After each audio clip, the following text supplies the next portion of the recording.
కూడా 15 కోట్ల రూపాయలు. ఈ 15 కోట్ల రూపాయలు తెలంగాణ ప్రజల ఆస్తి. ఈ 15 కోట్ల రూపాయలు ఖర్చు పెట్టి పనికొచ్చే ఒక్క ముచ్చట కూడా ముఖ్యమంత్రి గారు చెప్పడం లేదు. పచ్చి అబద్ధాలు చెప్తున్నారు. పచ్చి అబద్ధాలు మాత్రమే చెప్పడం కాదు, తనతో పనిచేస్తున్న సహచరులను కూడా దెప్పి పొడుస్తూ ఉన్నారు. నిజానికి ఈరోజు తెలంగాణలో అత్యంత బాధతో విషాదంతో ఎవరైనా బతుకుతున్నారంటే మల్లు బట్టి విక్రమార్క. ప్రజాభవన్లో కూర్చొని కన్నీరు మున్నీరుగా విలపిస్తుంటాడు ఇవాళ ఆయన. రేవంత్ రెడ్డి గారు మీరు ఏమన్నారు? ఆయన్ను గోషి కట్టుకొని గడ్డం పెట్టుకున్న వాళ్ళందరూ కూడా రాజశేఖర్ రెడ్డి కాలేరు అన్నారు. మరి డైరెక్టే చెప్పొచ్చు కదా మల్లు బట్టి విక్రమార్కకు.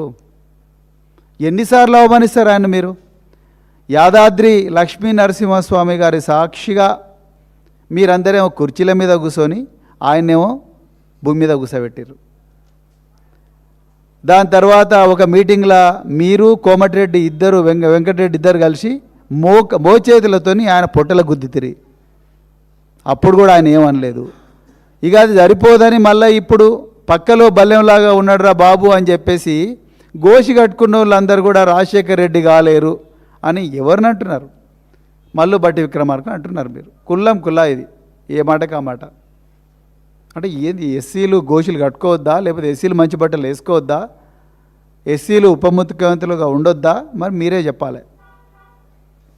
ఇవాళ మేము కూడా అనొచ్చు, సెక్రటరియట్లో 6వ అంతస్తుల ఒక ముఖ్యమంత్రి పీఠం మీద కూర్చున్న వాళ్ళందరూ కేసీఆర్ కాలేరు అని చెప్పి మేము కూడా అనొచ్చు. అంటాం, బరాబర్ అంటాం.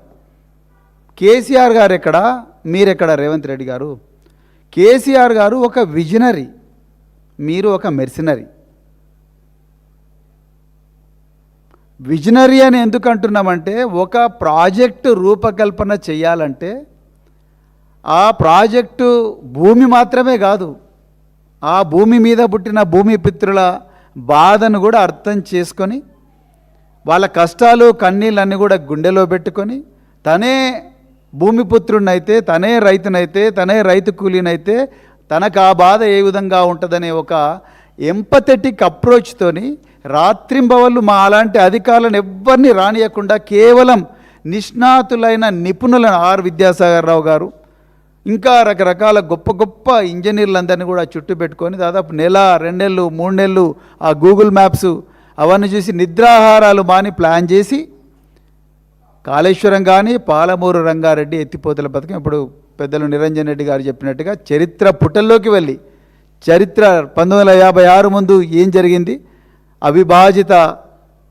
హైదరాబాద్ రాష్ట్రం, దాని తర్వాత ఏం జరిగింది, 1956 తర్వాత స్టేట్ రీఆర్గనైజేషన్ యాక్ట్లో మనకి ఎంత అన్యాయం జరిగింది, బచావత్ కానీ బ్రిజేష్ కుమార్ కానీ, వీటన్నిటినీ అర్థం చేసుకొని వచ్చి అప్పుడు ప్రజల ముందర డిస్కస్ చేసి అసెంబ్లీలో ప్రజెంటేషన్ ఇచ్చి దాని తర్వాతనే జీవోలు రిలీజ్ అయినాయి. రేవంత్ రెడ్డి గారు దయచేసి వినండి, మీరు ముఖ్యమంత్రి, మీకు 4 లక్షల జీతం వస్తున్నది, మీకు 9 వాహనాల బుల్లెట్ ప్రూఫ్ కాన్వాయ్ ఉన్నది, మిమ్మల్ని కాపాడడానికే 100 మంది పోలీసు అధికారులు నిద్రాహారాలు మాని డ్యూటీలు చేస్తున్నారు.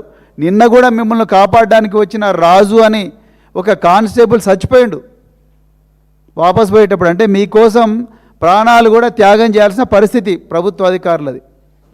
మరి అంత అద్భుతమైన రక్షణలో ఉన్న మీరు అబద్ధాలు మాట్లాడకూడదు ముఖ్యమంత్రి గారు, దయచేసి గుర్తుపెట్టుకోండి. ఓ పాలమూరు బిడ్డగా నేను కూడా పాలమూరు బిడ్డనే చెప్తున్నా. మీరు జెడ్పీటీసీ నుంచి ముఖ్యమంత్రి అయినరు, we all appreciate you, we have high regard for your trajectory, absolutely not a problem. కానీ మీరు ఆ సీట్ మీద కూర్చొని మీరు అన్నారు కదా గడ్డం పెట్టుకున్న వాళ్ళందరూ, సారీ గోచి కట్టుకున్న వాళ్ళందరూ రాజశేఖర రెడ్డి కాలేరని కదా. మేము కూడా అంటున్నాం, సెక్రటరియట్లో డాక్టర్ బిఆర్ అంబేద్కర్ సచివాలయంలో 6వ అంతస్తులో ముఖ్యమంత్రి ఛాంబర్లో ఆ సీటు మీద కూర్చున్న ప్రతి ఒక్కరు కూడా కేసీఆర్ కాలేరు. ఇది మీ గుండెల మీద రాసి పెట్టుకోండి. It requires tremendous amount of hard work, it requires tremendous amount of courage, it requires tons of empathy. అవతలి వ్యక్తి బాధను అర్థం చేసుకునే హృదయం ఉండాలి. అది ఫ్లోరైడ్ బాధితులు కానీ, పాలమూరు రంగారెడ్డి వలస కూలీలు కానీ, లేకపోతే వందల సంఖ్యలో మీ కాంగ్రెస్ పాలనలో చనిపోయిన వేల సంఖ్యలో చనిపోయిన అన్నదాతలు కానీ వాళ్ళ బాధలు వాళ్ళ కుటుంబాల కన్నీళ్లు తుడిచే హృదయం కావాలి. మీకు అది లేదు, చాలా క్లియర్గా అర్థమైంది. అందుకొరకే కేసీఆర్ గారు విజనరీ, మీరు మెర్సినరీ.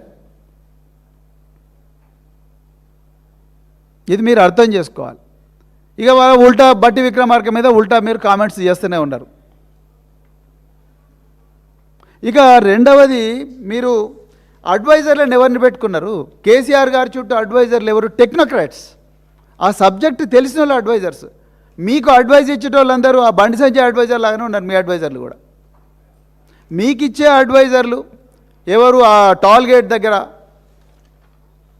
కలెక్ట్ చేసేటోళ్ళు, రవాణా చెక్ పోస్ట్ దగ్గర కలెక్ట్ చేసే మాజీ అధికారులు. వాళ్ళను మీరు చుట్టుపక్కల పెట్టుకొని వాళ్ళని అడ్వైజ్ చేయమంటే ఏం అడ్వైజ్ ఇస్తారు? మళ్ళీ మీరు ఉల్టా కమిషన్లు బీఆర్ఎస్ తీసుకున్నదని అంటున్నారు. కమిషన్లు తీసుకుంటున్నది మీరు, రేవంత్ రెడ్డి గారు. వట్టినాగులపల్లి సజీవ సాక్ష్యం. వట్టినాగులపల్లిలో సొంతం మీ అల్లుడో ఎవరో ఆయన రోజు ₹1 కోటి సంపాదిస్తున్నాడు. ఒక్క పర్మిషన్ లేదు. మేము పోతే కూల్చేస్తారు మళ్ళీ వాటిని. నిజాలు మాట్లాడండి. మీకు ఈ 4 చిన్న చిన్న జిల్లాలకు రోడ్డు మీద పోవచ్చు కదండి, కాన్వాయ్లో పోవచ్చుగా మీరు. మీకు మంచి కాన్వాయ్ ఉన్నది, దానికి హెలికాప్టర్ ఎందుకు? దానికి ఒక 50 లక్షలు ఖర్చు. కాన్వాయ్లో పోవచ్చు కదా, కాన్వాయ్ల కళ్ళాల మీద నుంచి పోవచ్చు కదా. ఇప్పుడు నిరంజన్ రెడ్డి గారు చెప్పినట్టు రైతులందరూ రోడ్ల మీద కన్నీరు మున్నరుగా వెలిపిస్తున్నారు. ఒక్కొక్క దగ్గర ఆగి పోవచ్చు కదా. మీరు చేయరా పని. హెలికాప్టర్ల మీద వాళ్ళు ఎందుకంటే భయం ప్రజలంటే. మా అస్సలు విషయం చెప్పండి. మీకు ఎన్ని పైసలు కావాలనో చెప్పండి. మీ టార్గెట్ ఏంది? ఇక్కడ ఉండి ముఖ్యమంత్రి కార్యాలయంలో కూర్చొని ఈ తప్పుడు పనులు చేయడం కన్నా, ఈ తప్పుడు మాటలు మాట్లాడడం కన్నా దయచేసి మీ టార్గెట్ చెప్పండి. పాలమూరు బిడ్డలందరం కలిసి ఎక్కడో దగ్గర కూలి పని చేసి మేము ఆ కష్టార్జితాన్ని మీ చేతిలో పెడతాం. అంతే తప్ప మీరు ముఖ్యమంత్రి పీఠంలో కూర్చొని బాధ్యతారహితంగా మాట్లాడకండి. ఇక రెండోది ఏమన్నారు? పాలమూరులో ఏ బీఆర్ఎస్ ఎమ్మెల్యేని కూడా గెలవనివ్వరు అన్నారు. అయ్యా రేవంత్ రెడ్డి గారు, ముందు మీరు గెలవండి. నెక్స్ట్ ఎలక్షన్లలో మీరు గెలిచి ముఖ్యమంత్రి కాండి, అప్పుడు చూద్దాం. ముందు మీరు మీ కాంగ్రెస్ నాయకులందరూ గెలిచి ముఖ్యమంత్రి కాండి. మీరు అన్నారుగా లాస్ట్ మాట, అబ్కీ బార్ కాంగ్రెస్ సర్కార్. ప్రజలందరి గుండెల్లో ఏమున్నది తెలుసా? అబ్కీ బార్ బీఆర్ఎస్ సర్కార్, బార్ బీఆర్ఎస్ సర్కార్ అంటున్నారు తెలంగాణ ప్రజలందరూ కూడా. ముఖ్యమంత్రి ఒక జిల్లాకు సొంత గడ్డకు జన్మస్థానానికి పోతున్నాడంటే విపరీతంగా ఒక నెల రోజులు ఆఫీసర్లను సతాయించి ఆ డేటా తీసుకురా, ఇంకా నా జిల్లాకి ఏం చేయాలి, నా జిల్లాకి ఇప్పటివరకు ఎంత అన్యాయం జరిగింది, నా జిల్లాకు ఎన్ని ప్రాజెక్టులు వచ్చినాయి, ఎన్ని ప్రాజెక్టులు పూర్తయినా, ఎన్ని ప్రాజెక్టులు పూర్తి కాలేదు, అవన్నీ కూడా ఆఫీసర్ల దగ్గర నుంచి డేటా తీసుకొచ్చి మళ్ళా జిల్లా ఎమ్మెల్యేలందరినీ పిలిచి వాళ్ళందరితో డీటెయిల్గా మాట్లాడి ఎన్ని పైసలు ఉన్నాయని చెప్పి ఫైనాన్స్ మినిస్టర్ని పిలిపించి, ఆ ఫైనాన్స్ నేను మా జిల్లాకు పోతున్నావా, నాకు ఒక 5,000 కోట్లో 10,000 కోట్లో కావాలని చెప్పేసి అవన్నీ ప్రాజెక్ట్ ప్రపోజల్స్ ప్రిపేర్ చేసుకొని పోయి ప్రజల ముందర అనౌన్స్ చేస్తారు. ఆధారాలతో సహా ఇన్కాంట్రవర్టిబుల్ ఫ్యాక్ట్స్ తీసుకొని పోతారు ముఖ్యమంత్రులు. మీరు ఒకరోజు ముందు శనివారం సాయంత్రం సరదాగా శనివారం హరిహర వీరమల్లు లాంటి సినిమాలు చూసి మరుసటి రోజు